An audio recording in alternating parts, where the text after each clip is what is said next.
What Samsung has shown to the world today could well be the future of smartphones. The future of smartphones in that sense seems very AI led.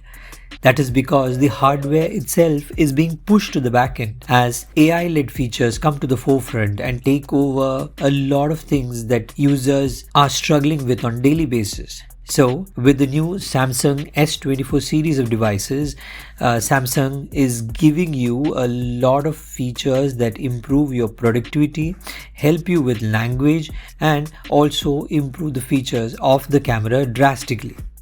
If you look at productivity, it now has the ability to transcribe content or audio in real time, give you takeaways and bullet point summaries. From that, it also converts your notes, as in random notes, into formatted notes, giving you multiple options with that.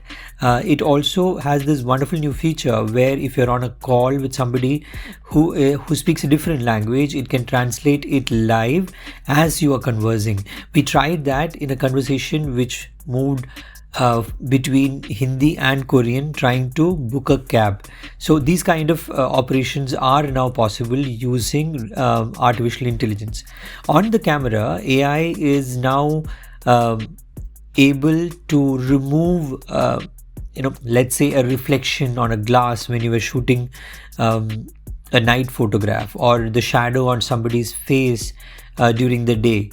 It can remove it. There is even generative AI coming into the picture, literally letting you move or select and move a subject across the frame, and the AI is able to correct the image in such a way that the gaps are sort of filled using the artificial intelligence layer.